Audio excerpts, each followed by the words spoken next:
everyone, and welcome back to the Utah Film Pod. My name is Josh Terry. I'm here with Danny Hatch, and we're ready to give you updates on all the exciting news and happenings in the world of movies, the world of Utah. Well, maybe not the entire world of Utah, just maybe kind of Utah as it pertains to movies. Although, I don't know.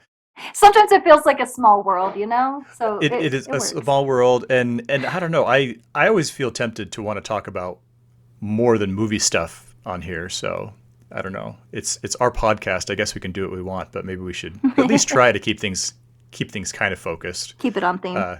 Speaking of focus, how's your semester going? Ooh, that Or felt is that a little a bad pointed. question? It's like, how's that focus? You got it anywhere? No, it's gone. No, it's more self-incriminating because I'm questioning my own focus. Oh, yeah, okay, so I guess we're in the same boat then.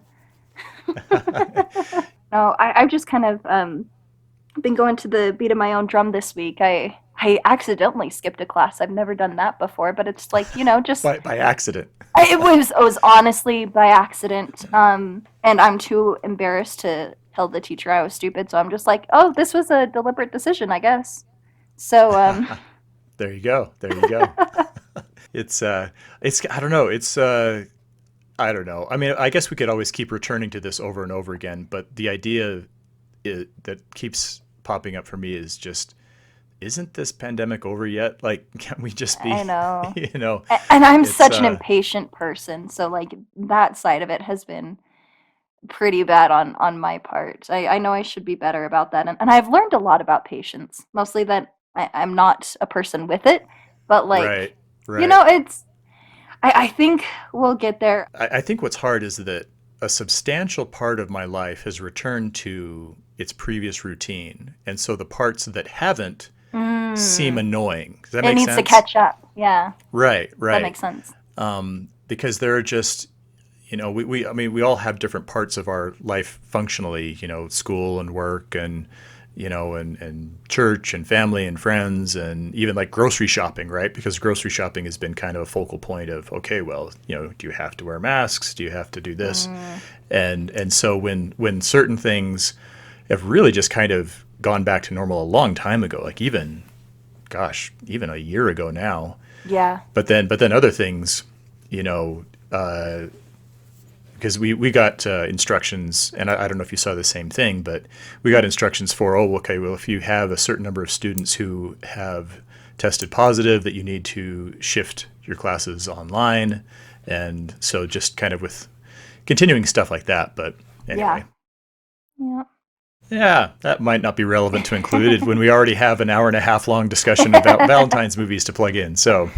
No, that's going to be super exciting. So we're going to kind of speed along through all this stuff. Right. One thing that continues to be different this year is the Sundance Film Festival, which just wrapped up. But of course, like we mentioned last time, it was kind of at last minute switch to being a virtual viewing experience, which was such a bummer. Like, I love being there with the crowds and everything, right? Like, I want to be walking around Park City and picking and choosing all these different films. Yeah, it's kind of become an expectation, I guess, because I've done it for so many years that this time of year I expect to be walking around Park City, and packing in with lots of people from out of town watching these movies, and it's weird to not do that. But we do have the awards now, and just a few that there's been a lot of buzz around, and hopefully we'll be seeing those coming to more local theaters and streaming services in upcoming months. First was Nanny. For a documentary, we have The Exiles. And the festival favorite award was Nile. And so yeah, be on the lookout for those ones. So that is kind of one of the fun things about being in Utah is that, these big Sundance movies, because there are so many. In fact, that was always one of the things that I found funny and frustrating at the same time, was that there is this overload of movies. Like, there's just no way you're going to cover everything. And so there's always kind of this question of, okay, am I going to find the good ones, or am I going to get stuck with, because I would have years where I think it was 2016, I only saw about 10, 12 movies, but they were all just good, and I felt like my batting average was awesome that year. And then the next year it was the exact opposite, where I just seemed to pick out every dud available. And so it's kind of fun in Utah to be in the situation where you have them all kind of present and right there early in the year, but then the same movies will just kind of start, certainly the best ones will start floating to the surface. Mm-hmm. Like you say, either, a lot of times they'll turn up at the Broadway or the Tower Yeah. and so some of them will come to more kind of mainstream, like the megaplex theaters and stuff. But yeah, increasingly streaming services. I mean, I remember all kinds of there were some where the festival wasn't even over and they were already a Netflix production, Mm-hmm. and Amazon Prime and all this kind of thing. So There yeah, are well, even new streaming services that are just dedicated to independent film. Like, yeah, it's totally different landscape for sure. it is. It is with pros and cons that I don't know. Maybe we'll it's Touch on an later. easy discussion. Yeah, to go on to. There's a lot to think about there. Yeah. But in the meantime, we do have a lot of new films, those mainstream kind of ones, and That's right. we have some interesting ones coming up.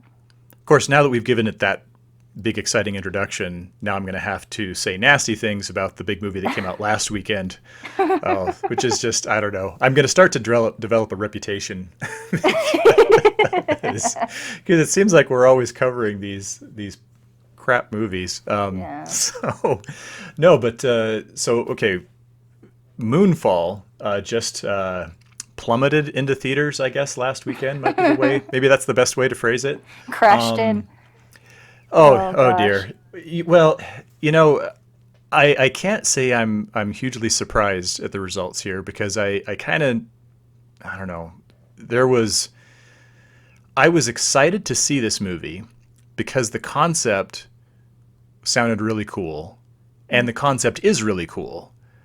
But because I knew who was making the movie, I was kind of holding my breath based on past results. And unfortunately, they kind of proved to be exactly what I feared. Roland Emmerich, the director of Independence Day and The Day After Tomorrow and that Godzilla that we don't like to talk about. Or I guess maybe we do like to talk about if you want to rant about really, really bad, bad movies from the late 90s. He's the director. And just like I say, I mean, he directed Independence Day. He also directed Stargate. And so there's some really good, movies on his resume. But just kind of increasingly, it just hasn't really gone very well. Mhm. And so the sum total of my summary of Moonfall is that it is a really kind of a fun, cool concept, but it just comes off like it was executed by a 12-year-old and not in a good way, like it wants to be smart enough to appear intelligent but doesn't Mm. succeed. It has whimsical kind of dumb elements that are supposed to make things light and fun, like Independence Day, but doesn't pull Yeah. that off. So it's kind of stuck in the middle where it's it's too dumb to take seriously, but not smart enough. And just I don't know. It's not smart sci-fi. It's not dumb fun sci-fi like Independence Day. And so you're just kind of Okay. it's very frustrating because I'm watching. Okay, so well, let me back up a little bit. The premise is that the moon gets knocked out of its orbit and winds up on kind of an orbital collision course with the Earth. So it's not like heading in a straight line towards the Earth. It's just its orbit is continuing to draw it closer and closer to the Earth. And so, all kinds of environmental and ecological craziness ensues. And the threat is that the closer the moon gets, it's going to start breaking apart and showering us with, asteroids and debris and stuff. And it's going to be the end of all humanity. And so it's kind of a cool concept, and I don't think it would be too hard to present that in an intelligent way, but it needlessly, I don't know, it's campy and dumb without being fun. And there are just way too many characters. totally underused characters. In fact, Michael Pena is in this movie, and that guy is like the MVP of the Ant-Man movies, and his role here is so. It's like, why you could have plugged any guy into that role and he could have said those lines and just been completely functional. Why on earth would you take somebody like Michael Pena and put him in here and have him do nothing? Because it's just, not that he has to be this crazy funny guy every time, but there's just like nothing. I don't know. But like give him something. Yeah. You've got all kinds of it's another one of those kind of things. I mean, it's similar to Independence Day in that you have kind of a broad cast that has 3 or 4 different simultaneous stories and plots, but they're covered so quickly. I mean, at the beginning of the movie, I felt like I was watching a Cliff Notes version of a movie. Like somebody had taken a longer movie and chopped it up into little bits just so that I was barely getting enough to vaguely follow what was going on. And then, of course, towards the end of the movie, they totally slam on the brakes and bring in, a character to just give exposition and explain everything that's happening. And it's just, I don't know. I mean, when a movie is a train wreck, sometimes it can still be fun because it's just, so bad it's fun. But in situations like this, I almost find myself more frustrated because there's potential here to do something really cool. I really like this idea, but it's so mishandled and so misinterpreted that it feels like a wasted opportunity more than a just turn off your brain and enjoy the ride. Because there's still the cool special effects and, there's all kinds of mayhem, and it's another CGI disaster movie like Day After Tomorrow, and, and so I don't know. I guess that's why I say, like, I was looking forward to this movie because I recognized its potential, but also was worried that it was going to be what it turned out to be, and it turned out to be what I expected it to turn out to be. Oh, that's such a bummer, though, because I did think, because this did definitely look like, oh, this is just going to be a fun time, but I think that's interesting that it's kind of like in this middle area. Yeah, and that's really the problem. Yeah. Like I think if they just totally steered into the let's have fun and be crazy and off the wall, it would have been a lot more forgivable because you would have kind of understood that that's what this is and this is what this is going to be. But yeah. But there's just because I don't know. I mean, I think part of it is just because we're a more sophisticated culture, or maybe it's a pretentious way of saying it. I think that audiences nowadays expect to have some degree of scientific, intelligent rationale behind science fiction and fantasy and stuff, where it's not enough to just say this happened. We have to have a little bit of explanation, context to make it seem more believable, right? I guess so. So maybe we're more, our expectations and our skepticism, is a little different than it maybe say during the Independence Day era. Yeah. And so it seems like Moonfall is trying to appease that need, but it's failing. And so that's forcing it. Yeah. Oh, right. But anyway, on the bright side, no pun intended, I guess we could make a Dark Side of the Moon Pink Floyd reference. Oh my gosh. Sorry. I love it.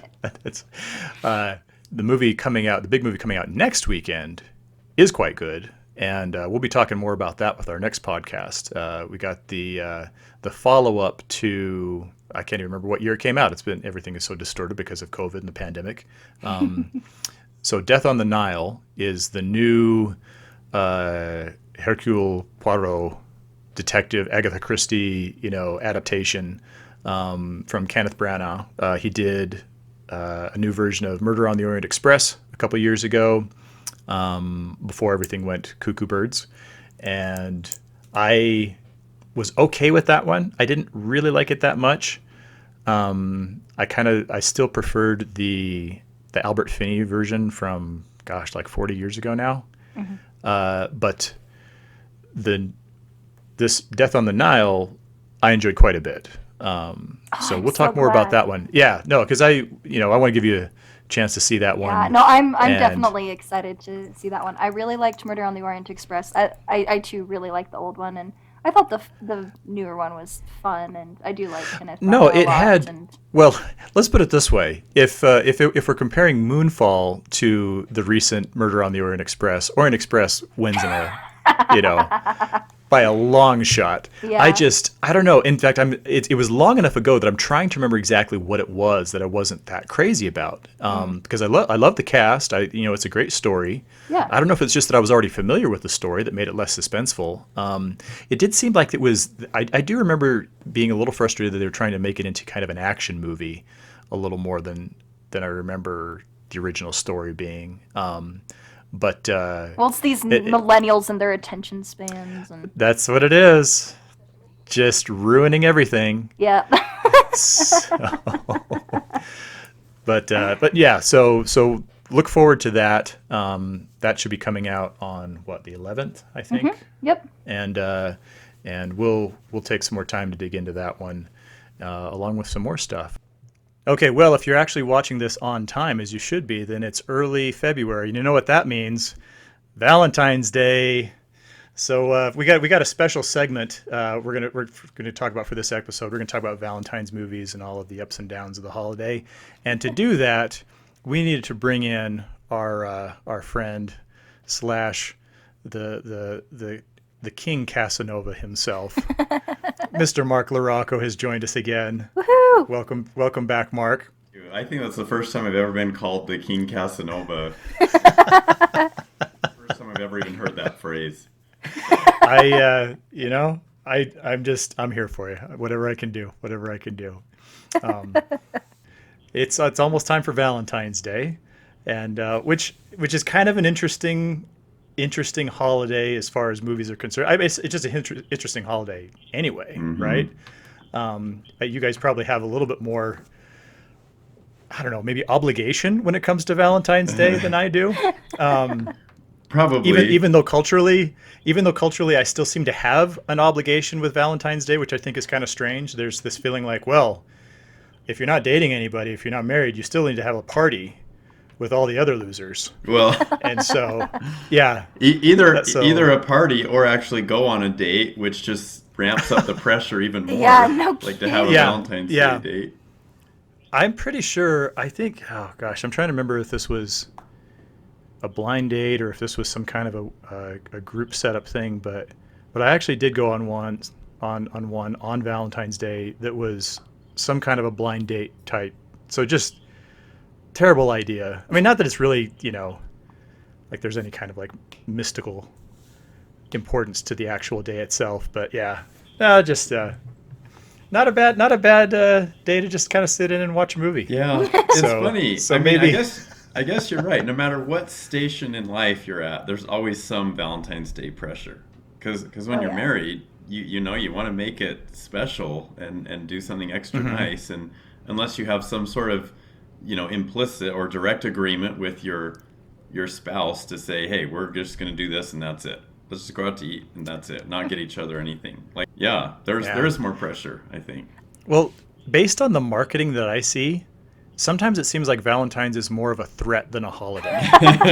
like that's the angle. Maybe it's You just because I'm listening better. to. Yeah. Well, no, exactly. Yeah. Like that's maybe it's just because I'm listening to sports talk radio, but the ads always seem to be geared around, well, Valentine's Day is coming up, guys, so you better do this or else. Get on top of It's that. like, Yeah. wow, what a great way to celebrate love and affection and with a threat.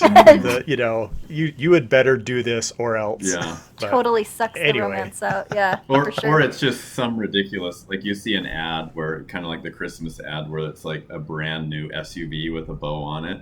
That's a surprise gift for your spouse that like no normal person could afford ever. Oh yeah, with those amazing, just like you said, like no normal couple buys each other $85,000 trucks spontaneously for the holidays. There- Yeah, no, there's that's a conversation waiting to happen. Like, Yeah. if my husband Right. got me a car and I saw it, I'm just like, You didn't We consult can. me on this. Right. There's an SNL skit about that. You should watch. Oh. Sounds good. Yeah. And I'm thinking about this pressure thing too, and I think it's just, right at the start of our lives too, because the most pressure I've ever felt around Valentine's Day was getting that perfect candy to put in all the little mailboxes for all the kids in my elementary school class. No. Because I wanted to be the cool kid with like good notes, but it couldn't be like too romantic because boys have cooties. You don't want to send the wrong message, right? Exactly. So it Yeah. has to be like, So yeah. So did you make your own Valentine's boxes? Was that still, because that was the tradition when I was growing up, was like, Me too. I mean, the candy was great, but the bigger Decorating. deal was, how am I going to, what brilliant concoction am I going to come up with? Because I remember one time making the Empire State Building, or making like this little version of it, like, and then you'd stick the Valentines in, Oh like my somewhere gosh, like on the that's 90th floor. Oh yeah. sick. I mean, it didn't look that great. I mean, I was like in the 4th grade, but With but like that was the kid cool thing scissors was, and yeah. glue, but Right. But the Valentine's boxes were kind of like this creative expression. But I don't know if that was just Tolman Elementary in the 1980s, or if that was something that is endured beyond. that's the problem with my generation. With my youth, we depend so much on technology that it's just stifled our creation That's right. side, right? I guess so. So it's just I guess so. no. I think my siblings had a time or two. I don't know why that wasn't a craft idea. I don't know. Maybe it's because it would have been too much of a popularity contest. It's like, oh, this person's got a really cool box. We gotta slip some extra Yeah. little notes. Well, in there or these something. I days don't we're know. competing on social media for our prowess and for our True. our superiority. So Yeah. okay, well, how about let's steer the conversation back Sorry. to lest we go too far, because I'm suddenly having all of these Valentine's Day flashbacks from elementary school. I'm thinking, I don't know that I want to go down that road. Josh is right starting to now. like twitch in his seat. Just It's like, oh, well, maybe this is why I hate Valentine's Day now that I think of it. childhood trauma. Okay, so here's a question for us. Here's an appropriate question for us. What constitutes a Valentine's movie? Like, if you're gonna pull out a movie for Valentine's Day, I mean, does it have to be? Well, I mean, the first thing. Go ahead. Yeah, the first thing is just a romantic comedy, right? Okay. Like, I mean, a movie that's supposed to be kind of light and fun. I guess it doesn't have to be a romantic comedy. There's other romantic dramas, so either one I think applies. But, a movie where there's a meet cute with two attractive people who somehow just cannot find love and have never been able to, maybe until they get together. And then, hopefully by the end, through all the machinations of the plot, that they somehow Once have to once escape. somebody takes their glasses off, Right, and takes out their ponytail. She's all that. Yeah. Yeah, I mean, it's funny how, do you remember the movie Monsters Ball with Halle Berry? And how, I didn't see it, but I know what. Yeah, it's a great movie, but she's supposed to be like this down on her luck, single mom that's not struggling, and all this kind of stuff. Yeah. And poor, and Jim Gaffigan jokes like, well, she's really pretty. I mean, she could be a model. Maybe get some headshots together and get a job. Like. Yeah. Okay, so the thread, though, the constant thread, Mark, you're saying, is that it needs to be romantic to some degree. Whether it's a comedy, whether it's a Yes. drama, Yep. it does. I think Danny, it do does. you- Yeah. I mean, honestly, that probably sums it up, really. I just think it's kind of in the same realm as when we were talking about Christmas movies, how, it takes place during a certain time, and I'm just thinking about it with all these commercials, how they turn into these threats, right? And with movies, I think they kind of put that romance back in. So theaters are probably, almost as busy on Valentine's Day as they are around Christmas, right? Like it's, you have to have all your romance movies. Like you got to go see a movie, and so I think a lot of it's kind of the release date, maybe. Okay. Yeah, where it's like maybe unlike Christmas, where it's like a Christmas movie needs to take place around Christmas time. a Valentine's movie doesn't need to take place around Valentine's Day, but I think it needs to be released to audiences around that time so that everyone kind of associates it like, oh yeah, this romantic movie, and I saw it with my spouse or my boyfriend, my girlfriend, and we didn't really pay much attention to the movie, but like that kind of association with it. Yeah. Well, because one of the things that I've wondered and have thought about is, I think a lot of this comes down to who the audience or who the movie is trying to please in terms of audience. And this is kind of how I get to this point, because I know that there are a lot of times where people will kind of dismiss any kind of romantic movie as a quote unquote chick flick, right? And it's kind of this disparaging. It's like, I don't. That's so good. And what I feel is that romantic comedies are in kind of a different category. One of the things that I've noticed is that romantic comedies, even if it seems like they are generally aimed at more of a female audience, there's still elements there that try to appeal to the male demographic as well, right? So it's kind of like with Pixar, where the kids love it, but the adults, there's something for them too. And with romantic comedies, it seems like there's an effort to give the guys some laughs as well, so that, because the idea is that, oh well, they're going to be dragged along to see these movies, so let's help them to enjoy it as well. Whereas something that I would consider more of kind of the stereotypical chick flick thing would be, that's a movie that has no interest in appealing to men whatsoever, and it's exclusively for a female audience, unapologetically.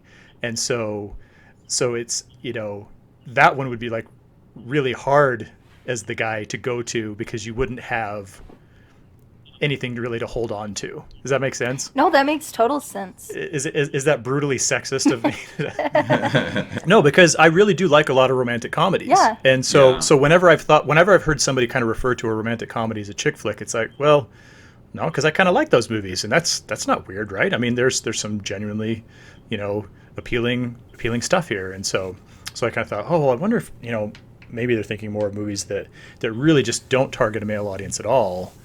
And like that's going to be a little bit more exclusive, whereas the romantic comedies are trying to be a little bit more universal. Or maybe just overthinking this, which is entirely possible. No, I think it's great because now that I have two gentlemen here with me, because this whole holiday is catering to me. I'd say 1.5 at best. So I'll just rely on you guys to help clarify. I'll like present something. It's like, oh no, that's just catering to you. Or it's like, oh no, I enjoy that as well. So that'll be a good judge there. Yeah, I wonder, because I think that romantic comedies could fall under the category of chick flicks, but chick flicks would even be broader in some sense. I look at movies that, for example, a chick flick doesn't have to be a comedy. It could be a serious movie. It could be a dramatic movie. And I think, well, what are some movies that seem to be marketed really exclusively or primarily toward women, and just probably the average man does not have much interest in it? And it would be something like Sisterhood of the Traveling Pants, or Steel Magnolias, maybe, or Beaches. Like movies maybe where there's a lot of female characters. Predator. Yeah. No, but think about movies where like there's mostly female characters, maybe 4 or 5, and maybe one supporting male character, and a lot of those I think really are chick flicks. But then you think of movies like, say, The Notebook, which is not a romantic comedy, but it's like a romantic drama, but it seems to be like something that more women would like, maybe a lot more women would like than men, Yeah, no, and because now I've never actually seen The Notebook. I've heard of many, many things about it. Just so I'm accurate here, The Notebook is a Nicholas Sparks adaptation, right? Right. And I haven't seen it either, but I've read it. I've actually listened to the audiobook, and I did love it. I thought it was great. But I haven't seen the movie, so. I haven't seen it either. We all not. Really? Oh, wow. We can't speak on The Notebook. I was going to say, we are totally qualified to talk about... Because the thing I was going to point out, Mark, which exactly what you were alluding to, is that when I think of something that I would classify as more of kind of like a exclusive female chick flick type of thing, the Nicholas Sparks movies come to mind because because I've had to review several of them, and not a single one appeals to me at all. Like, there's nothing in there that's trying to connect with me as the guy, and to kind of appreciate like the guy's perspective. Like, those movies are targeted 100% at women, unapologetically. I wonder with that if part of why it's like it is totally not for a guy is because like the guy is just going to be like perfect and like no flaws, and he does all these unrealistic things, and he's just supportive of this girl who's a mess, just like every other girl in the audience. So I think it's kind of that unbalanced where it's like you can't really relate to those guys. Honestly, I have a hard time relating to those girls too. But yeah. Well, and at the same time, the value to it is that I watch a movie like that and I think, oh my gosh, is this how women feel watching most of my movies? Is that their characters are really just there to be functional, right? Or to be perfect, or because I'll look at these characters, because every Nicholas Sparks character, it's like some Southern guy who's got his shirt off half the time, and like you say, he says and does everything perfect. And I'm just thinking, is this what most movies do to women? Like, that's it seems funny. Because so this might be a tangent, and I might cut this out.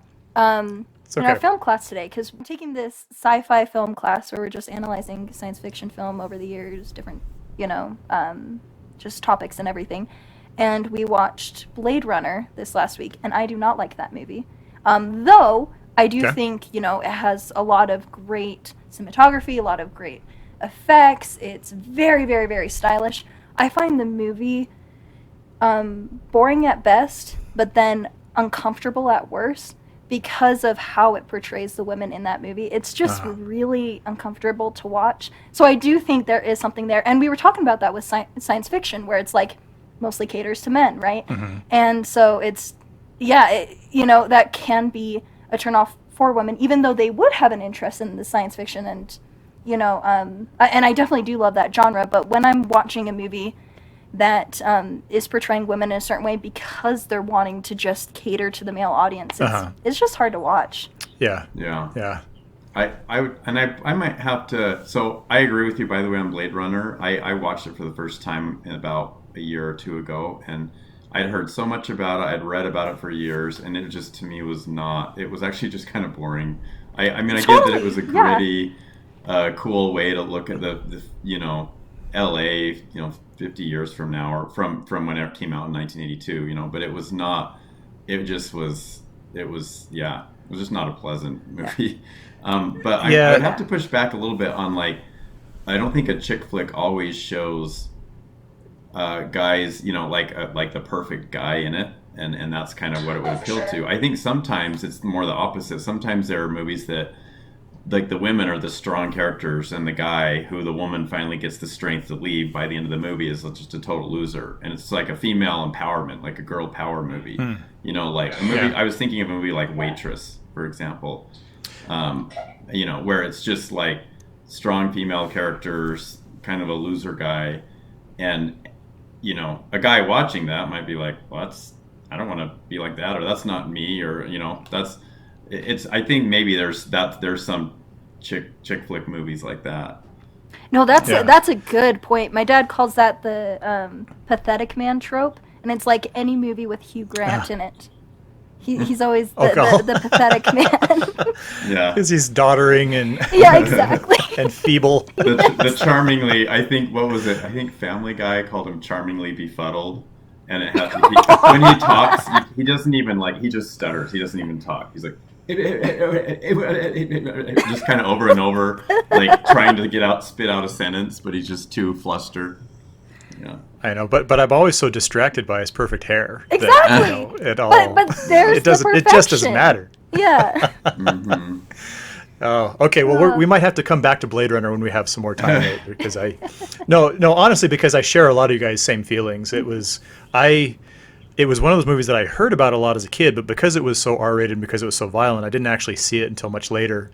And when I did, like I just kind of, Danny, almost exactly what you said was like I loved how it looked. Like that world was amazing, but it almost sometimes I'll see a movie, and there was a Hugh Jackman one like a year ago that was a perfect example of this, where I love the world and just wish that I got to see a different story from that same world, because whatever story they chose or whatever movie they made, just because the Blade Runner, like the movie was good, but it almost felt a little anticlimactic to me based on what else. Yeah. I will say though, I've watched the movie multiple times, mostly because I just want to introduce people to it, so then they can watch the sequel, which was amazing. It took all the great things of the world building and everything, but it was actually an interesting story, and it didn't make me feel uncomfortable. So one of the things is I was also considering as I was kind of prepping for this episode was, does the romantic theme or plot have to be the primary focus of the movie, or can it just be a subplot, right? Because there are lots of movies that have a love interest, right? I mean, there's even a love interest subplot to Die Hard, but that's not what the movie's about, right? And so even if you can argue it's a Christmas movie, it's hard to argue that it's a Valentine's movie, right? But are there movies that would be really popular for Valentine's Day that really aren't about the love story? It just happens to have a love story. Does that make sense? Yeah. I think a lot of modern drama and even action comedies, and even there's a lot of movies that have a love subplot or love interest subplot in them that aren't Valentine's movies or romantic movies, So yeah, I think there are kind of a lot of movies like that. Because I think that Hollywood, like studio execs, that's one of their formulas, one of the things that they think they need to draw in the female. I mean, we'll just say it like the female audience is if they think that there's a potential for a love story or a love interest in a movie. Yeah. And maybe I'm thinking about this in terms of, the screenwriting training I had in college, where it's talking about the 3-act structure, and so does the romantic plot have to be what drives the 3-act structure, or can it be a subplot? But no, Mark, I like what you're saying. Danny, what do you think?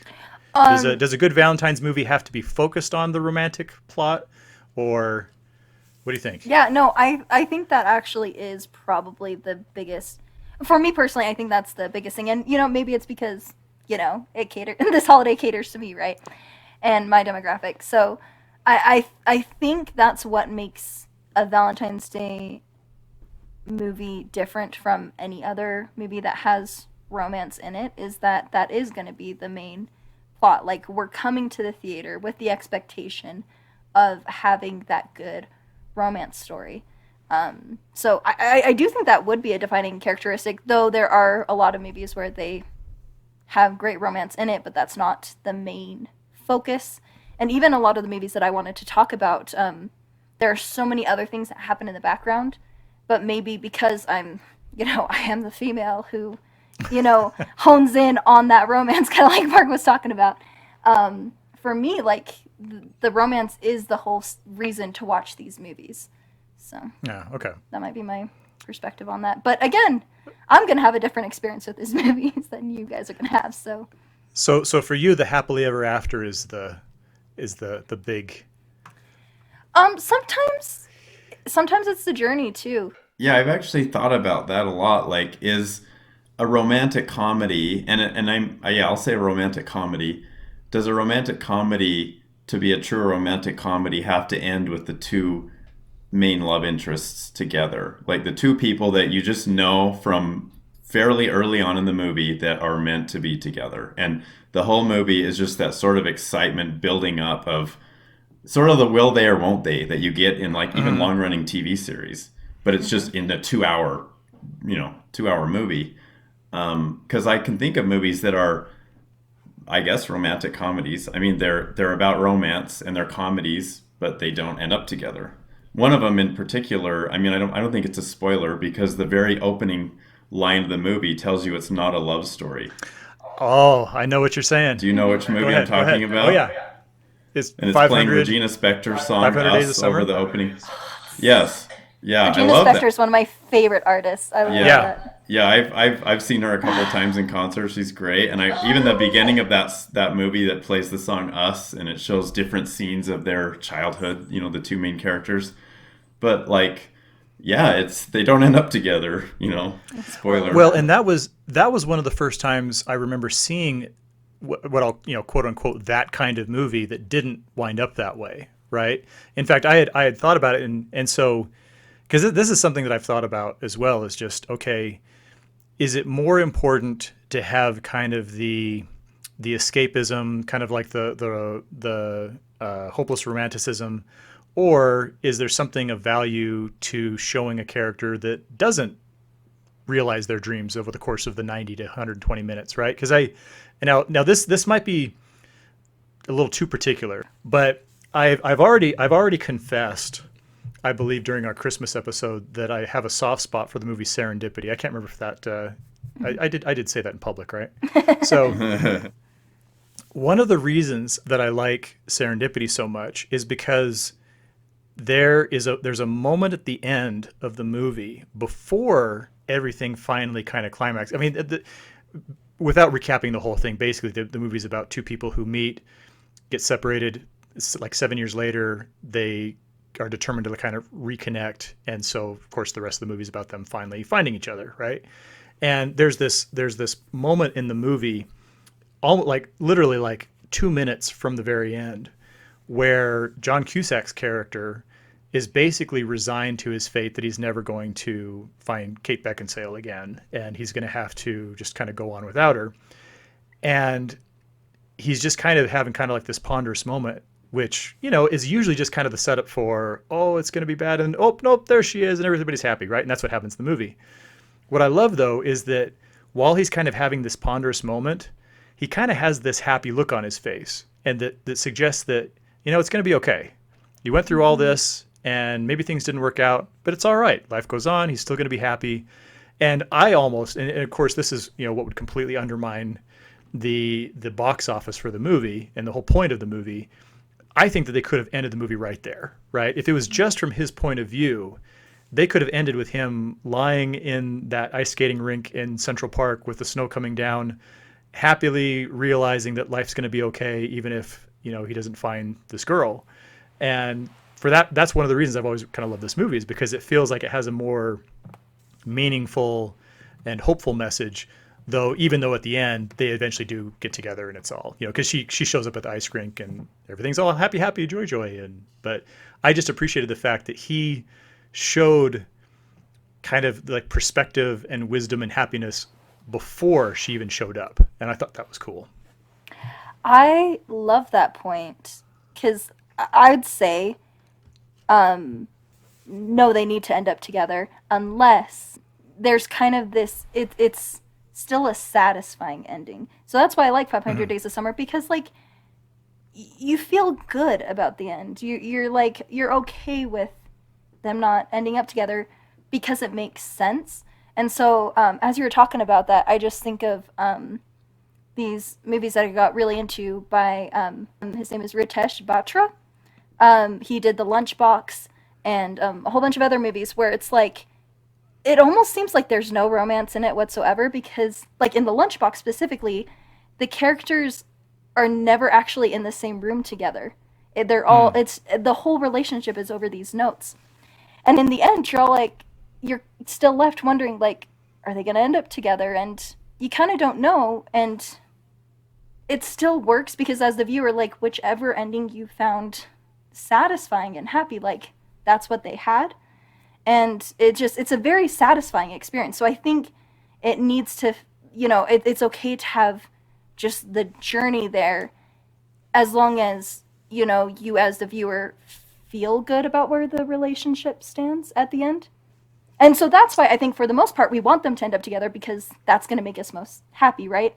Unless we see throughout the journey. La La Land was also a great example, right? Where it's like, you got to see the whole journey and then see where they end up, and it's like, you know what? I'm okay with that. That's good. So, unless you disagree with me on that, sorry. Did I ever tell you guys about my La La Land theory? What? No.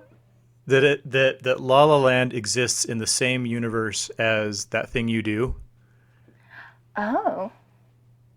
because when Emma Stone's character gets married, Oh, yeah. she gets married to the drummer from That Thing You Do, who stays behind in Los Angeles at the end of the movie to become a musician. And so, I mean, granted, there's like 4 decades of time that's eclipsed, but I in my mind, it's kind of like, oh yeah, he stays behind and eventually marries Emma Stone after things don't work out My with. mind is blown. I remember that was the same actor. I remember even pointing that out Yeah. to my wife, because I just don't see him a lot. But I didn't think of those as being in the same universe. Those movies. That's funny. Well, like I said, I mean, it's like 40, because one happens in the 60s and the other one happens, like 5 years ago. So, but I don't know. Yeah, I remember that first moment when you see them together, like in that, in their domestic life, and you're just like, oh, thought she was going to be with Sebastian, like, but it's really a great ending. And the other thing I love about that is I feel like we're just doing spoiler talk now, but anyway. I know. Oh shoot! Oh, well. I'm gonna have to edit everything. It's okay. Just Is bleep that it all. whole sort of fantasy dance sequence where they go through different experiences that they've kind of already gone through. Well, they're more like what would have happened, what could have happened had they been together. Right. But to show that it's just all a fantasy, it's just sort of like the dancers in the background and like these colorful cardboard cutouts almost, and then they have that look they when they look at each other at the very end.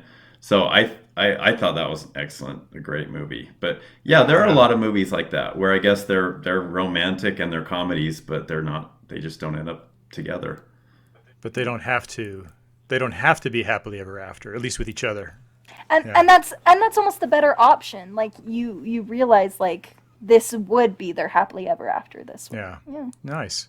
Well, it seems like we're already kind of naturally transitioning into the research preparation homework phase of the episode, which is that we are going to share one least favorite Valentine's movie and one favorite Valentine's movie.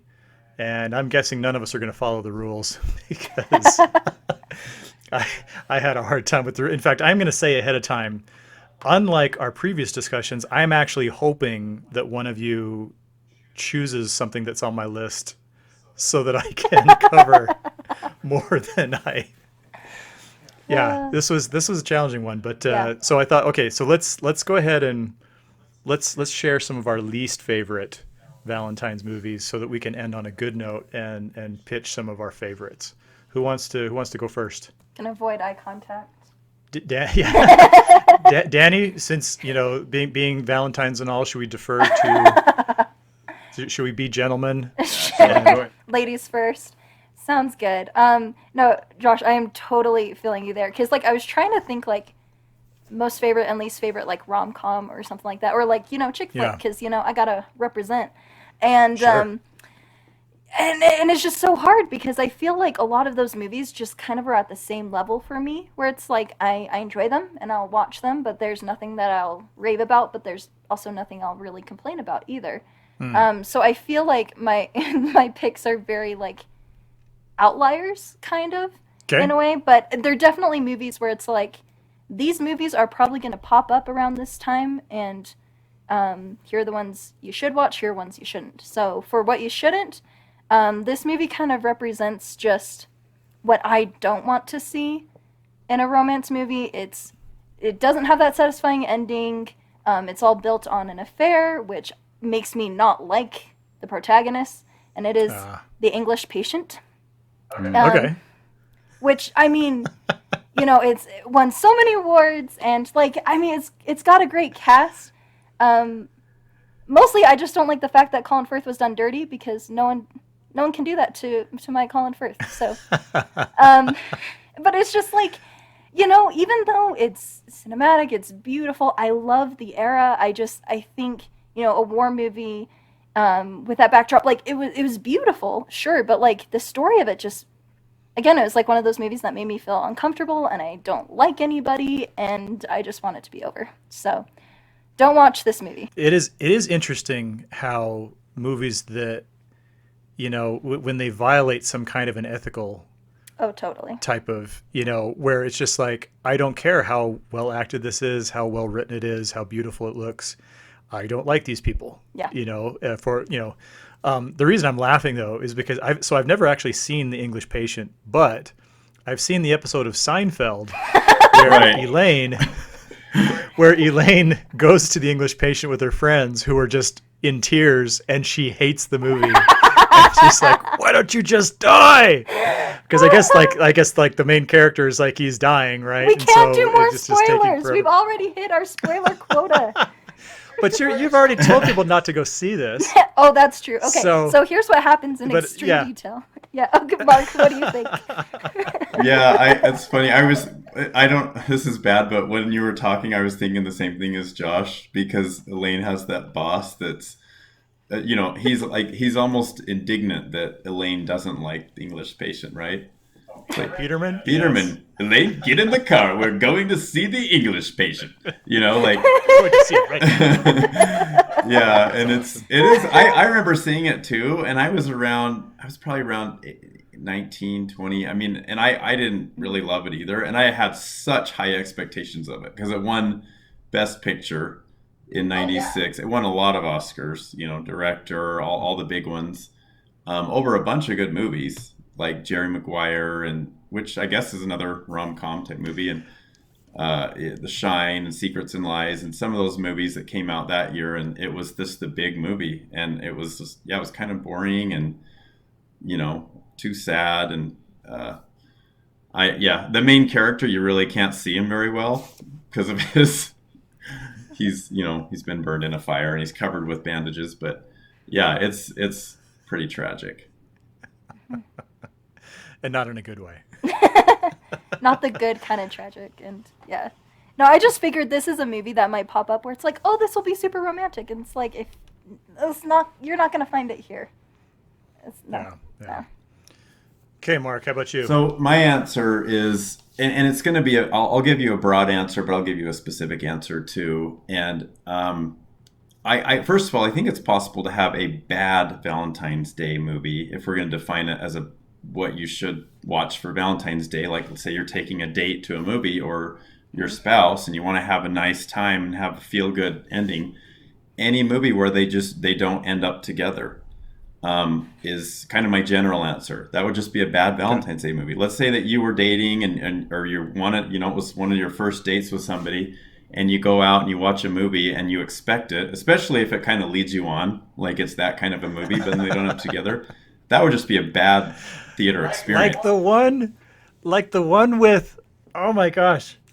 So, what was the one? It's the actress from Game of Thrones, and she was in the Terminator sequel. Oh, Emilia Clarke. Emilia Clarke. Me before Me you. Before You. Me Before You. I love that hated movie. that movie because the end. Like, I loved it for 95% of it until that stupid ending. I know. Which killed it. I know. Which totally killed it. So for me, my specific one is called The Breakup. Because, and I'm not spoiling anything, right? It's in the title, so it's not a spoiler. It's in the title. And the whole movie is just Vince Vaughn and Jennifer Aniston fighting. And there's funny moments. There's some funny jokes, and they both have good, comic chops, but you just know where it's heading, and you're like, we're going to get there, right? Like, they're just not going to end up getting together again, and then you really don't want them to. Because while the fighting, like, what good would they do? So, and I saw that, a few years ago. Like, I didn't see it in the theater or anything. And I guess, too, if I just could add a few others, like, going back to Danny's point, I like a lot of Woody Allen movies. I have seen quite a few of them, but I just can't see any of them really being a good Valentine's Day movie. So many of them are about adultery. He's obsessed with affairs and adultery. So even good movies like Hannah and Her Sisters, I just don't think that's a good Valentine's movie. Annie Hall, maybe Annie Hall would be the exception. No, that's an interesting point because his movies are all about relationships, but they're not necessarily romantic. Yeah, they're about relationship, but they're not like romantic, feel good type movies about relationships. They're introspective and they're actually pretty insightful. Some of them, maybe kind of hard hitting and also often funny, but just not good for like if you want to have a good time, Valentine's date movie. And that's the Interesting. thing. I love relationship movies, but I didn't even like consider that for this because like for Valentine's Day, yeah, you just want that like you want all the good stuff with the relationship, right? You don't want the fights like you said with the breakup. Right. You don't want like all like gross stuff or like things that conflict with your morals or like anything that's like kind of a deeper level, but yeah, no, that's a Yeah. good broad one, yeah. You want characters Okay. to do the right thing. I think we really want that in movies, and I think it's one of the reasons. And even though it's not, I mean, why like say Casablanca just endures for decades and decades, because you see characters that, despite how hard it may be, making those right choice, and it may not be like the choice of two people being together that you may want them to see together, but like these Woody Allen movies and a lot of other movies, it's almost like he tries to force you to root for the affair or the yeah, I don't know. Yeah, no, that's a good point. Okay, so my initial instinct was to go with a movie called Somewhere in Time. I don't know if either of you guys have heard of this. Dude, I have thoughts about this one.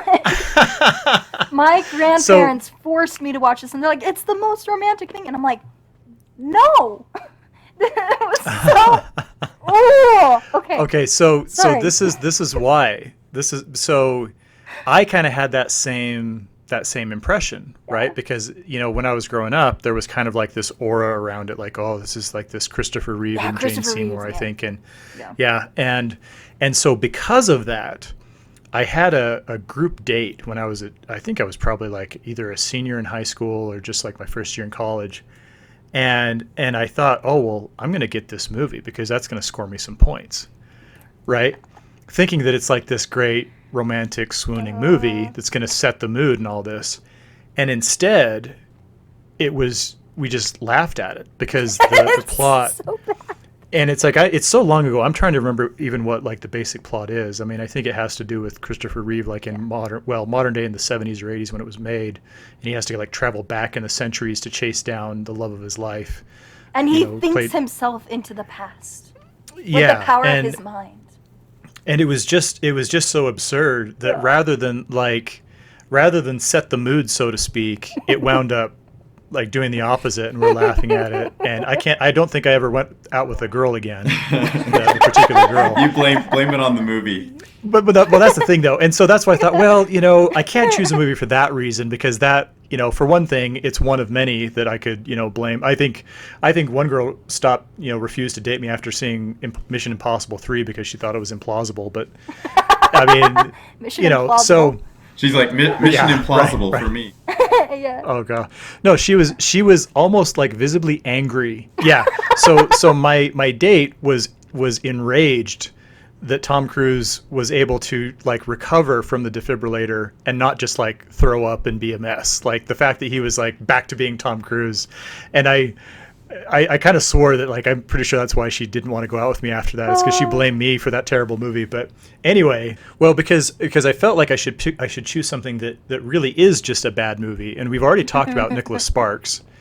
So I actually looked up my review for the first Nicholas Sparks movie I had to cover, and it was called The Best of Me from I think back in 2014, and it's really just kind of one of these routine like two early middle-aged beautiful people have been separated for years and they get together to rekindle their friendship, their love, but it's toggled with the story of their original romance played by younger actors who, at least in the guy's case, looks nothing like him.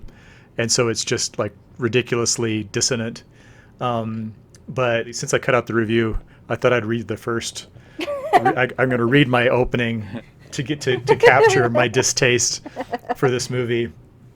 It says, imagine someone pulled a drain plug on a majestic mountain lake. At first, you wouldn't notice anything amiss save for a low gurgle echoing from deep under the water. But as the water line dropped, exposing the soggy shore, your heart would drop, and by the time the lake vanished away, leaving sludge and long-forgotten trash and desperate fish flopping around gasping for life, you'd realize the tragedy before you. That's pretty much how it felt to watch The Best of Me. That was So it inspired some out of the ordinary writing for. I felt a little more uh, driven That's great. in, Yeah. in that regard. Yeah, no, that was But beautiful. Sometimes Beautiful. the worst, uh, sometimes the worst movies inspire the best writing. so maybe how about we flip it around then, or any other Bad ones. any bad ones that we need to bring to the table just for fun. As far as bad ones, I think I've got a lot more good ones. Okay. That, Well, that maybe we might be should my maybe we should go case, there. too. Let's do that. Let's do that then. Okay, Danny. I have a runner up for this one because like Okay. again I was kind of just going in the mode of like, what would I recommend not to see and what would I recommend to see. And one movie with just great romance that I would recommend to everybody. I rave about. It's so cute. It's Penelope from 2006 with Christina Ricci and James McAvoy. Yeah. And it's just adorable. Like it's like a real life fairy tale kind of movie. It's just charming, and the characters are so just wonderful, and it's cute, and I absolutely love it, and the plot's fun, and it's just it makes me feel good. So I will probably be watching that one to celebrate Valentine's Day because I love returning to it. So Nice. I have to throw that one in. What is it about? That's the Oh. one where she's got the funky little nose, right? Yeah, she's got a little pig nose. So my sister has told me about this movie. I still haven't gotten to it, but I've heard good things about it. Yeah, no, it's so cute. Like, it's kind of the whole Beauty and the Beast, but reverse, because, like, she's the beast or whatever, and there's, like, a curse. Okay. And, but there's a lot to it, and it's just it's got such a great message, so much, like, positivity in it that just, it's so cute. And, like, Christina Ricci, like, the way she plays Penelope, it's just, oh my goodness, you just love her. She's got so much personality. And I think that's another plus with these romance movies. If, the characters have a lot of personality. Love interest has his own personality. All the side characters, like, everyone's pretty well established. Like, they just seem like real people, but they definitely differ from one another. It doesn't seem like, the same writer just pretending to speak through these different actors. They kind of, like, feel like their own characters, and I love that about it as well. So. Yeah, definitely Nice. check it out. But that's the runner-up. That is the runner-up because this was going to be my pick, but then my husband reminded me of the movie that is just kind of like our movie, and I was just like, oh, I have to talk about that one then, and it's About Time Oh, nice. from 2013 with Donald Gleason and Rachel McAdams, and it's kind of like that hybrid where it's sort of science fiction-y with like he can time travel and stuff like that, and it's just it's so and maybe this kind of ties back into our conversation about relationships and analyzing that, where you're seeing this man and his relationship with Mary, Rachel McAdams' character, and just kind of seeing the timeline of that and how what's dating like, what's marriage like, what's starting your family like, and just kind of like following that. And the romance is definitely just it's wonderful. All the acting is just it's great. It's such an awesome film. And I think for me personally, the reason why I realized like, oh my goodness, I have to pick this movie is because this was a movie we watched during our honeymoon because we got married right when the pandemic started. So basically, we just spent our entire honeymoon watching movies. Like, we watched all of the Godfather movies. That was, just super romantic. Romantic. But, like, yeah, so so we were watching all Because these... my mind is automatically going to the scene in the middle of the first one when, like, right after Michael gets married in Italy, his wife gets blown up. Yeah. More spoilers! Wow, I'm going to have to put in all sorts of warnings for this episode. No, totally. But so we were watching all these movies just to kind of like get on the same page of like, oh, I really like these ones. I've never seen it. And so we binge watched so many movies, and this was the last one that we watched, and it just felt like, talk about satisfying endings. Like, that just felt like such a great way to feel really excited about starting out our marriage together. And it's a movie we talk about a lot, we revisit, and it's just, yeah, it's another one of those just feel good romance movies. So. Nice. I have seen that one, and I fully endorse your choice. Thank you. Even if only because it features one of my favorite actors, and I still to this day can't. I'm not sure if I'm going to mispronounce his last name. Bill Nye, who plays Gleason's dad. So good. That guy. So good. You could stick him in anything, and it would become a good movie. We need him in the Nicholas Sparks movies. That will save them. Okay, Mark.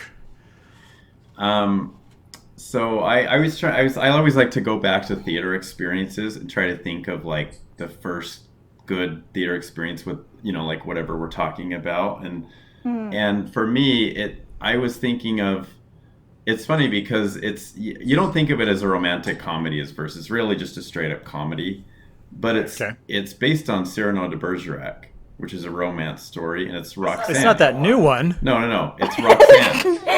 Come on.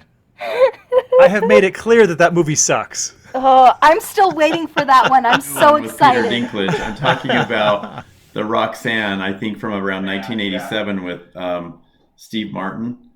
Yeah. And I probably, and I don't know, maybe I had, and I was like 10, but that was probably the first like romantic comedy I saw in a theater.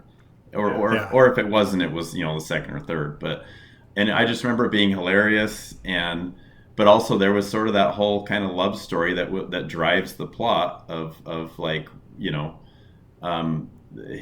being the Steve Martin character, helping this other guy to woo the female love interest in the movie. And there's a lot of comedy in the movie that's mined from those scenes, but also just Steve Martin's scenes, even when he's not doing, the love whispering or whatever you want to call it, being sort of like a ghost poet. But he, so like that was funny. It was a great movie, and it kind of also introduced me to Steve Martin early on, who's just a comic genius and not really known for romantic comedies. That was probably more like Tom Hanks in the late 80s and early 90s. Yeah. Well, and now I'm trying to think of another movie where Steve Martin played any kind of a romantic lead. Yeah, I don't. There's got to be out there because he's been in a ton of stuff, but not. He got a good smooch at the end of Three Amigos. Well, that's what I mean, though. Is like well, and then he was the dad in Father of the Bride, right. So he was the married, but like that's not a romantic lead part. That's Well, and what's interesting is I'm thinking about that, and I'm thinking, gosh, I would never think to try to pair up Steve Martin and Daryl Hannah, but it's a good movie. Like that's not like kind of an it's like that's going to be a perfect match. But no, that was a good one. I haven't seen that one in a long time, but that was a good one. That was great. And then just to kind of go along with the theater theme, because they did have a big effect on me, and it was a few years later, maybe 7 or 8 years later, was While You Were Sleeping.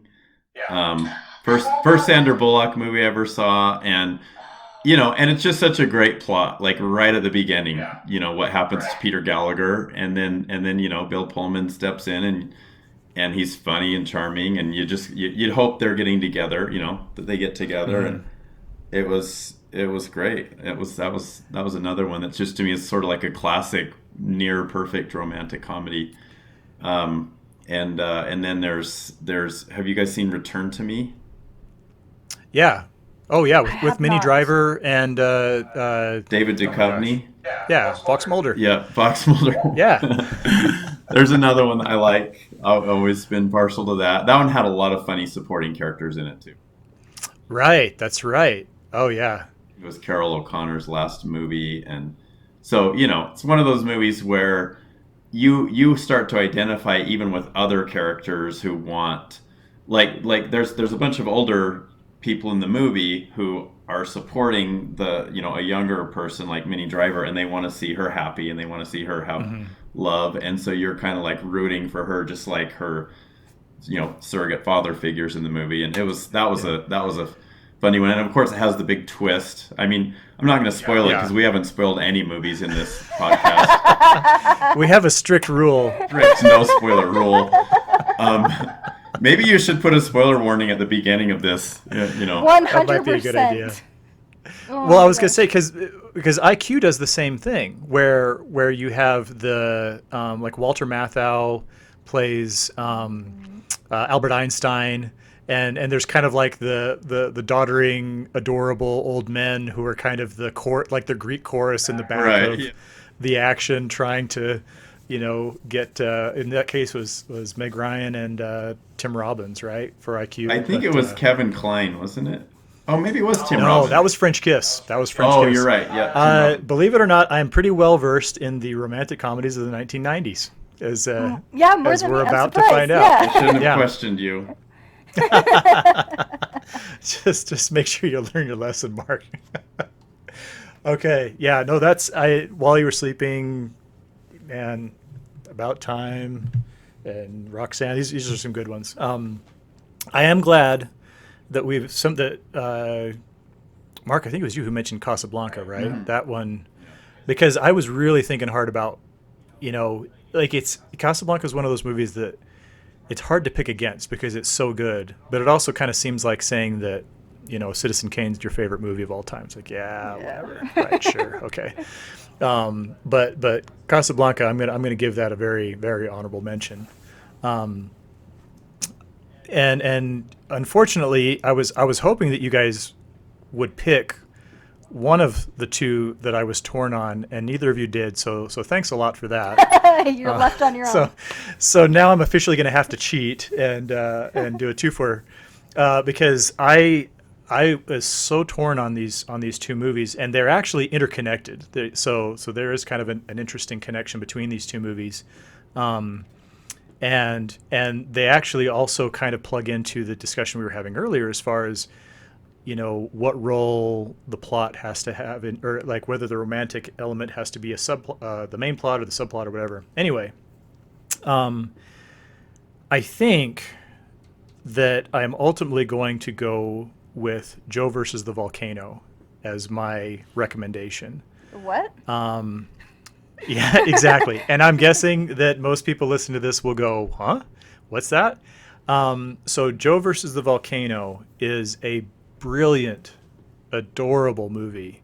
I want to say it came out in about 1990. John Patrick Shanley is the director, and the story. So it's Tom Hanks is a guy who is just kind of at a dead end job. It's like really really like. I mean, it sounds a little crude. This isn't a really crude movie, but he works at a company that builds anal probes. Like it's like for like medical devices, and it's just like for colonoscopies and stuff. So, I which is can't just kind imagine of why I haven't symbolic of seen like this how movie. miserable his life. Oh, don't let that deter you. So he is miserable, and he goes to the doctor and gets he's also a hypochondriac, and he gets diagnosed with what's called a brain cloud, and so he's told that he only has like a month or two to live, and he's like, oh, finally I know what's wrong is I have a brain cloud and I'm gonna die, and so in the midst of his kind of sadness, Lloyd Bridges recruits him to go on this mission into the South Pacific and jump into a volcano to sacrifice himself on behalf of this island full of villagers who, if there's not a sacrifice in the volcano will go off and will destroy their homes and all this kind of thing. It's very kind of zany and kind of offbeat. If you watch it, it'll make a lot more sense than what I'm describing. And so as Tom Hanks is making this journey to the island, he meets three different women, all of which are played by Meg Ryan. So she plays three different roles in this movie. And the crux of the plot is about him kind of overcoming his depression and kind of the things that are holding him back, and deciding that life is worth living, and of course getting together with the third version of Meg Ryan, who is the right girl. And so it's the first of the movies that Meg Ryan and Tom Hanks were in together, because everybody kind of thinks of, oh, well, Sleepless in Seattle, Yeah. and You've Got Mail, but they were actually together in Joe versus the Volcano before any of those. And given that I had kind of like a 10 to 15 year crush on Meg Ryan, that kind of put this one pretty close to the top of my list. And really, and that's why I say is like, because you could kind of say that the movie is mostly about Tom Hanks' kind of redemption, but the romance is such a central part of it that I think that it would qualify. And it's just, I don't know, like I say, when I describe it, I don't capture kind of like the joyous quirkiness of it, because it's very much kind of like a fairy tale type kind of tone and execution and stuff. Now, the movie that was right on its heels and on a different day might be my number one was actually also written by John Patrick Shanley, the guy who directed Joe versus the Volcano. Shanley also wrote Moonstruck a couple of years earlier, which was the movie with Cher and Nicolas Cage that I don't know if you guys have seen, but that one, and that's a more traditional kind of love story romantic comedy. And holy cow, if you haven't seen Moonstruck, you've got to see Moonstruck. It is just brilliant from start to finish. Like, Cher and Nicolas Cage play kind of like early middle-aged people who have, like, I think Cher is a widow and Nicolas Cage, like his fiance left him several years earlier, and Cher is actually engaged to Nicolas Cage's brother. And so she goes to invite him to their wedding, and they kind of fall in love with each other, and it's kind of like this whirlwind crazy romance that is just, I don't know, it's awesome. Like, either one of those movies, if you like that kind of stuff at all, you have to see them. You absolutely have to see them. And because they have like the same writer, Norman Jewison is the director for Moonstruck, and he has done some other just awesome movies, if you haven't gotten into his stuff. But yeah, so just by a nose, no pun intended to Roxanne, I'm gonna go with Joe versus the Volcano for my recommendation, but Moonstruck should make it a nice double bill. Those are great choices. I love both of those, and I remember seeing Joe versus the Volcano was a theater movie for me, and it was just so different. It was just so unusual, like. And there was kind of that sense of doom, like, you know, the from once he makes that decision or he accepts the proposal to go to the volcano, you're just kind of wondering, like, gosh, are they really gonna kill off Tom Hanks? And so, I mean, it's an interesting movie. It is funny, and I didn't realize till you said that it was directed by John Patrick Shanley, because he wrote Doubt. He wrote one of my favorite plays. That's right. Which is a very serious drama. It's not funny at all, and I've seen it performed up at the University of Utah, and there's a great movie version of that. So very unlike, you know, Moonstruck and Joe versus the Volcano. So he's got some range, some versatility, and and Norman Jewison with Moonstruck. Oh no, you said Norman Jewison did Moonstruck. So he directed Moonstruck. Oh, okay, he directed. Yeah. So Norman, and then Shanley wrote.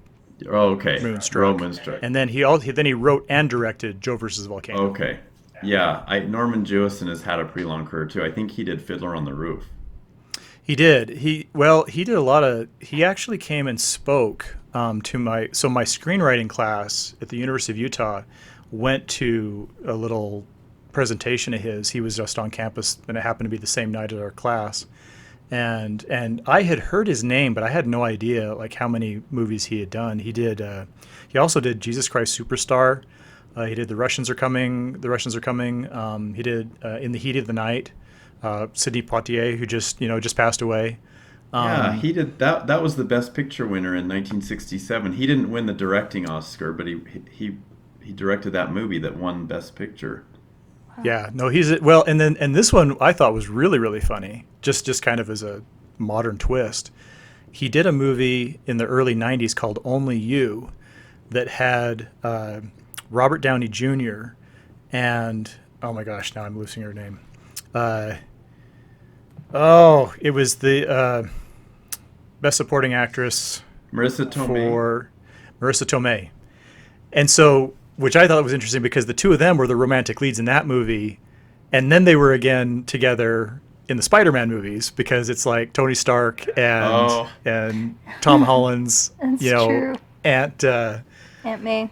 Aunt May, yeah. And so, especially because like he's hitting on her, he's kind of flirting with her the first time he goes to recruit him in Civil War and stuff. So I just thought, oh man, I didn't even realize that. That's kind of funny. But, It's the tangled webs we weave. Well, Oh, and that was a pun. That was a pun. I didn't even mean yeah, it. good job. Well, Yay. I did have. Can we do some honorable mentions really fast? Sure. 'Cause I said I named three movies, but I have a few more that I like just as much as those other ones. Silver Linings Playbook, That Okay. one is so good. so funny, so good, and it's more about two imperfect, kind of broken people that have pretty serious issues that get together. And I think one of my favorite scenes of the movie is when they're, and it starts out with the guy that you don't even realize at first how like kind of mentally ill he is, and when he's leaving from the facility that he's in, and he doesn't take the medication he's supposed to.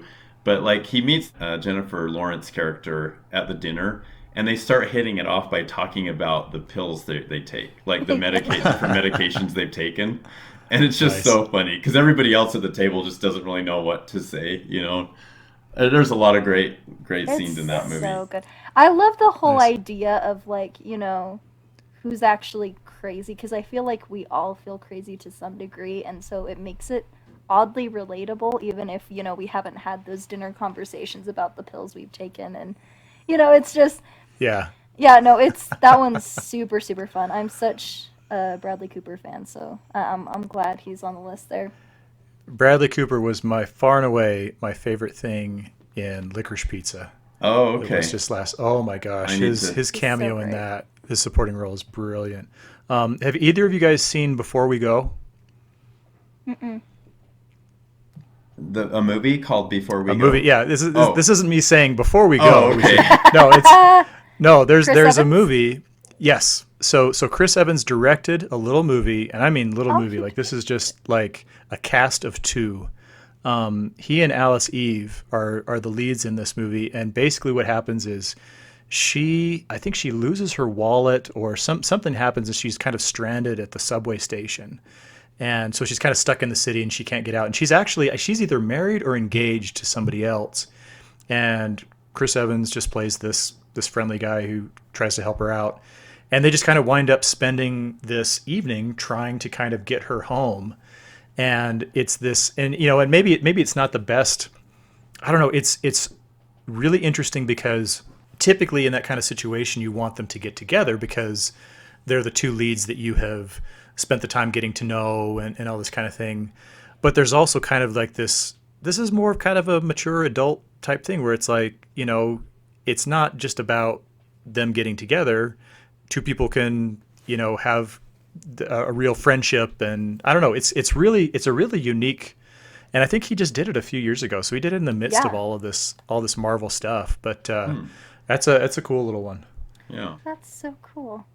Speaking of the engagement thing, something funny that came to mind when you guys both brought up your two picks with While You're Sleeping and Moonstruck. There's kind of this theme of being engaged to the brother that I think is kind of a funny trope. Yeah, that's right. Which That's is, right. Which is really funny because we kind of established early on, it's like, ooh, the affairs and the like adultery and stuff like that. But there's something about like the engagement to the brother that's kind of a funny trope. I don't know, because it made me start thinking of Yeah. Dan in real life. Oh my gosh. Right? Yes. That's so Yeah. funny. Yeah, when you said engaged to the brother, I That's was a good like, one. Dan in real life is that exact thing. Although I don't know if they're engaged, but they're dating. Well, I think he proposes to her during. Yeah. Now, I actually was able, a few years ago, I was able to interview the director. His son, Lucas Hedges, has done some really incredible stuff, and his son was actually in the movie he was. Oh, is he the guy that's in like Manchester by the Sea? And Yeah. oh yeah, I like him. Yeah. Oh. Talk about movies to not watch on Valentine's Day. Manchester by the Sea. Don't watch that one either. It's a great movie, but oh my goodness, that broke my heart. That movie was so emotional for me. Even the next morning, I was trying to explain it, like this plot point that I really loved, to my wife, and I was actually crying trying to tell her about the movie. So Lucas Hedges was also in this movie called Ben is Back with Julia Roberts, and he plays a drug addict who is able to get out of his rehab and comes home for Christmas. And of course, there's a lot of tension because his family doesn't really trust him, and they're just kind of they're very traumatized as the results of his addiction and things. And Lucas's father, Peter, directs it, and so as part of my coverage, I wound up interviewing Peter Hedges, and just one of my. I mean, I haven't done a ton of these kind of interviews. I've done a lot more reviews than features, but I really, really enjoyed talking to him. That's cool. Have you guys seen Always Be My Maybe? No. Yes, and that one was hilarious. It's kind of like, you know how, I mean, one thing you see more now than you did, years and years ago, although I guess this kind of started with When Harry Met Sally, which isn't kind of the one that we haven't mentioned yet. Kind of the elephant in the room that we haven't talked about. But it's like this friend, can people be friends and lovers? And this is more of like a back burner friend that is it going to turn into a real thing? And it's a great movie because it's, I think it's Randall Park is his name, and Ali Wong. And then it's got a great cameo with Keanu Reeves. It's just hilarious. Oh, Randall Park, who's in the like Ant-Man movies and the Marvel stuff? Yes. Yeah. That guy. And it was on, I think it's a Netflix movie. Yeah, that's worth checking out. And it's funny that you say this about like the modern, because I feel like modern rom-coms are just like so different from the formulaic stuff, right?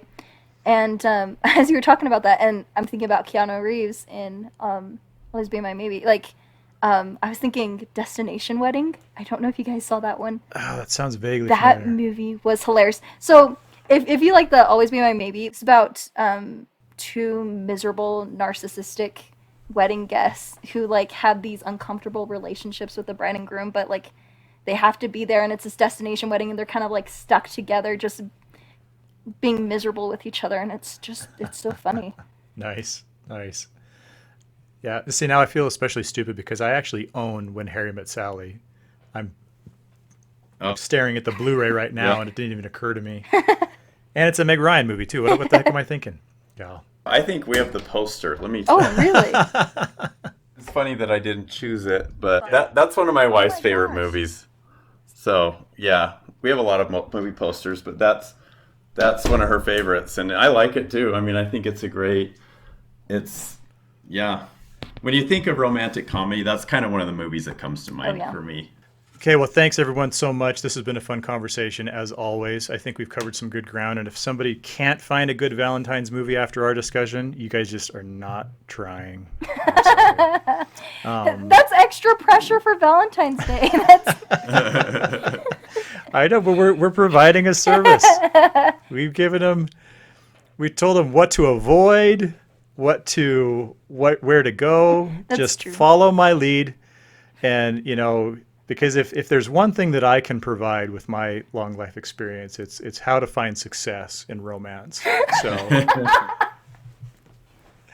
and with that, we will leave you. Thank you so much for listening, and keep following the website. Mark, thanks for joining us again. Danny, always very insightful, and we'll be back right soon.